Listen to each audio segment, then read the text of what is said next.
Good morning. We're here at the Loves that we ended at yesterday. We are in Leroy, Illinois.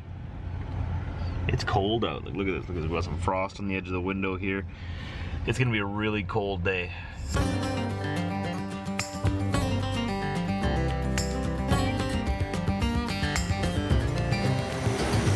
From what I've heard, it's going down to minus 31 on our way home. So we're gonna get as far as we can today. It would be great to get to Fargo, or at least to either Fergus Falls or Sauk Centre, Minnesota. They got Walmart's there. That'd be great. Rule of thumb for those of you who have never functioned in the winter. Whenever it's sunny out and it's the winter time, that means it's colder. When it's cloudy out, it's warmer. You got cloud coverage. So it's gonna be a cold one. Josh is right. Yeah, it's exactly backwards. Sun means cold, clouds mean warmth. And there's not a cloud in the sky. It is a beautiful, what you would think would be a beautiful, beautiful sunny day. It's always warmest when it's snowing, actually. Yeah. When it's really cold, it doesn't snow. That's one good thing about it being really cold. It doesn't snow. You excited, Diesel? You excited? We on our way home? Just getting back onto the freeway with everybody else. The best part of the day, beginning of the day. Interstate 74 westbound in Illinois. We're headed up to Interstate 36 kilometers on I-74 Interstate 39, and we're gonna go up through Rockford and Beloit, Wisconsin, and up towards Minneapolis. Like I said before, I'm hoping to make it to at least Sauk Centre. Then at least we can stay at the Walmart, and we'll see how the weather is ahead of us. If it stays like this, we'll be able to get pretty far, because it's clear, it's just really cold. Big change from yesterday's morning, eh? We still got another day and a half to go north yet, so this is nothing yet. This is just the beginning. We're here at a Shell truck stop. Sort of looks like this. Sort of like a no-name truck stop, just a quick bathroom break, and we're about to head back on the road.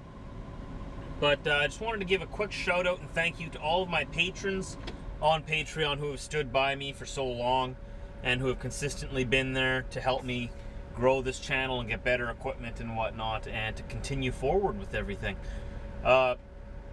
Britt's going to be helping me along with that. In the coming year, we're going to be starting all kinds of new giveaways there on the Patreon page. And also, I want to add a few other things to it to make it a little more worthwhile for you guys. And like I said, she's going to help me out with that and take care of that side of it so that everything's taken care of. So a big thank you to you guys. You guys are awesome. So from here, we're going to get back on the road. How long have we been on the road already today? How long have we been on the road? We've driven about 2.25 hours. We're still in Illinois. Let's see, where are we? Mandy, tell me where we are. We're waiting for Britt to come back to the truck, so we're just sitting here by ourselves. Me and Diesel. Well, he's waiting for her. He doesn't even care that I'm here right now. He is so in love with her. It's ridiculous. I raised you. And I bring Britt into the truck, and he completely forgets about all of the last 5 years of relationship building we have done. He's looking at me all weird right now. Oh yeah, he really, really, really likes her. And there's always a thing that I have in my head. There's always a saying that I have. If my dog likes you, I like you. Can you see that sunset there through the dirty window? Going down fast now. I think the mirror is right in your way. Oh well, you'll just have to trust me. It's there. It's nice. So we're back in the wintry north up here in Wisconsin. Starting to feel like home again. Yep. Woohoo! Every time I go south, I love it in the south so much, but I always still feel more at home up north. It's just in my genes, I guess. I love being up in the north. Even though it gets cold, I don't like the cold. I just like being up here. I also like that there's nothing up here that's gonna eat me or kill me with a bite, really. Just bears, and those are few and far between. Coyotes, but they're more scared of people. Wolves, same deal. Just depends. Depends how many of them there are and how many of you there are. Yeah. Because the coyotes and the wolves, you'll never see them. I haven't seen them around my house. I've heard them many times. We've seen a few wolves up at Mom and Tom's cabin. Oh yeah? Yeah. Timber wolves. They're big. They're like huge. Twice the size of Diesel, and their heads are like... Oh yeah. Oh yeah. I mean, they're the size of a bear, but they look like a massive dog. But generally speaking, unless you're in the middle of the wilderness alone, they won't bother with you. They'll just try to lure your dogs out and eat them. Yeah. Yeah. Well, they do hunt in packs. They're very smart. And you won't see them, but they'll see you. Always. I know that there's wolves and coyotes around the house, and I've never seen them, but I know they've seen me. You can hear them a lot. Yeah. And there are bears around. Lots of people have talked about the bears around our property, but I haven't seen any yet. One day that'll change. I know eventually we're gonna have to run into some wildlife there. I know that there's a cougar, at least one or two cougars. Well, usually if there's one cougar, there's got to be two. But there are cougars around the property. You see their paw prints in the trails. Again, they'll see you. You won't see them. Yeah, those guys are masters of disguise. Bears, on the other hand, they're a little more dumb. They'll just wander out and they'll, what's all this noise about? Waddle out. I smell food. Yeah, they waddle. These black bears, they waddle out when they smell food. Yeah, we don't have grizzlies or anything in our area of Manitoba. No, grizzlies are scary. Polar bears are up north, but they are in the same province as us. They're up in Churchill. The only thing I'm taught about with polar bears, the way you deal with them is you hide. In Churchill, Manitoba, up north, it's actually a law. It's illegal to lock your doors on your car. That's because if someone were to be walking through the neighborhood and see a polar bear, they need to be able to jump into your car for safety. So it's illegal to lock your doors in your car. That is so interesting. In Churchill, I didn't know that. So if you see a polar bear, you hide from them. If you see a grizzly bear, you're done. There's nothing, because you can't play dead. Oh wait, or is it with grizzlies that you play dead? That's black bears. No, that's with black bears. With grizzlies, the only thing you can do is run downhill, because they don't run downhill very well. But once you reach the bottom of that hill, you're in big trouble. So you better hope it's a real big hill and they just give up. There's not much you can do. It's more prevention. When you're walking through areas where you know there's grizzlies, make a lot of noise. Every 30 seconds or so, if you're by yourself, yell out, "Hey bear!" or something like that. Just say something. Just so that... Bear horn. Yeah, or make noise, make a whistle every 30 seconds, or whistle as you walk. Just so that they know you're coming. Surprising them is what's dangerous. Black bears, they're dumb. They're like sort of like dumb dogs with big teeth and big claws. Get up higher than them, and if you have a jacket, unzip it and flap it out so you look bigger and yell at them. Yeah. Run towards them, which is hard to do, I'm guessing. If you see a bear, it's hard to actually run towards them. One of these days we'll get our dads to tell their bear stories, because both of our dads have come face to face with black bears and had to make themselves big. They're pretty funny stories. Yeah. We'll have to get them to tell you guys one-on-one. My dad's story is pretty funny. He chased a bear away from the family before I was born, I think. My dad ran into one in one of those garbage cages at a campsite, and it was very dark, and apparently the park rangers came just as he was confronting the bear and stuck a gun in my dad's face thinking that he was the bear. And then went, "Oh, no!"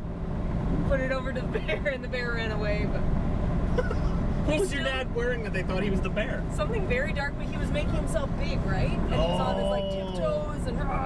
He's all driving, not now. It was very dark in that campground. Well, lay down. Yeah. We still have the cooler from that year. I think I was maybe 6 or 7 years old. We still have that same cooler that we brought camping with us, and it's got big bear teeth.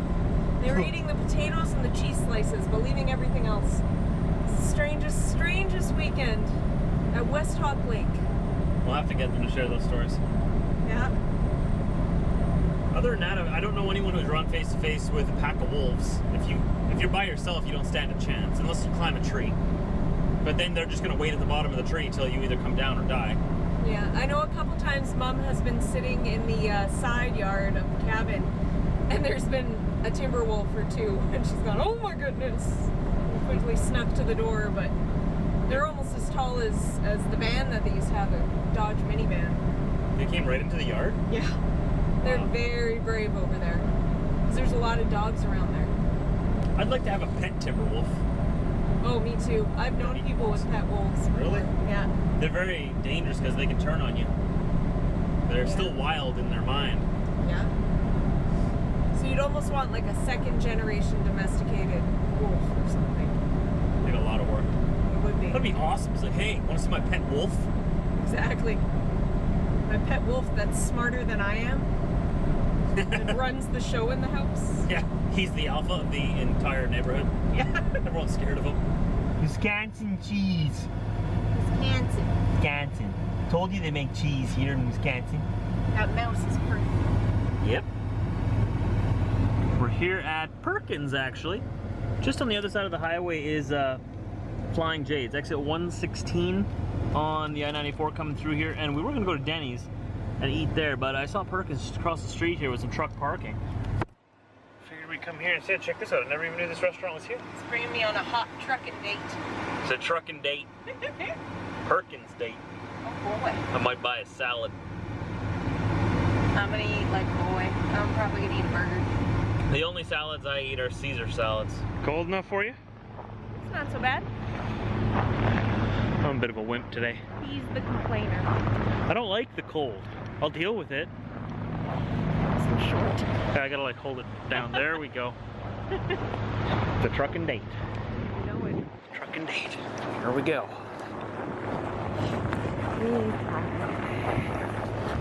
Oh my. Mm-hmm. Got the door for me. A gentleman. I am. And the main course. It looks so nice. Nice and even. I don't want to destroy it. Well, Diesel, did you miss us? Did you miss? He did miss me. Just her. Just her. Hasn't even acknowledged me yet. I don't even exist. Hey, Diesel. Hey. Diesel. Hey, Diesel. Diesel, over here. Really? Now he'll look at 5 years. You stole my dog away from me in like a week. It's my boy. Unbelievable. No, unfair. Hey, hey, you're mine.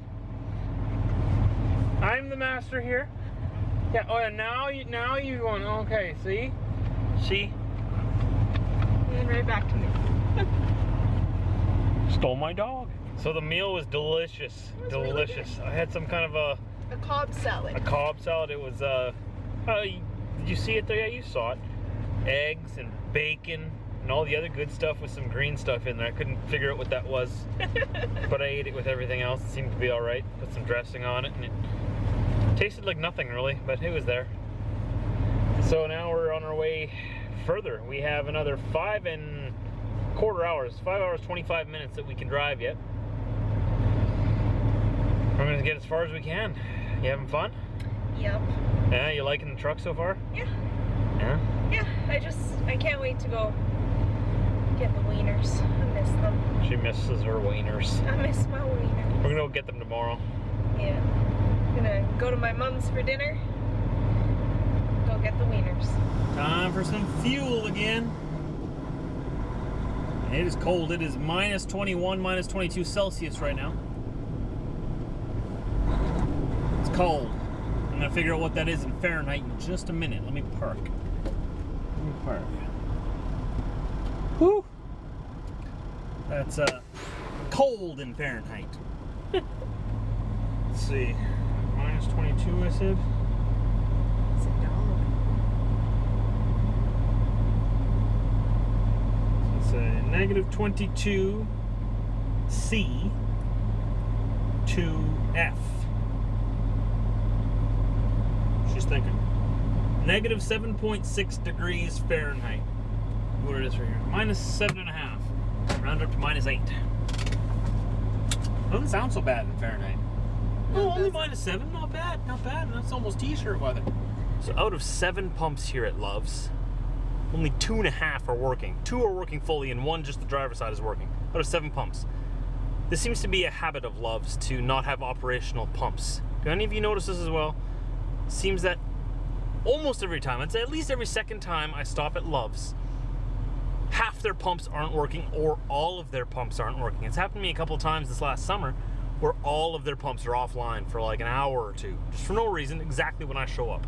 So it must happen more often because it's not, I couldn't be that lucky to end up at exactly 2 then, right? Exactly those 2. So my question is, let me know in the comment section, do you guys notice this too, that Love's really needs to up their game with their fuel pumps year round? It's not just because it's cold. I've had problems in the summer as well. It seems that they can never have their pumps operational. Am I just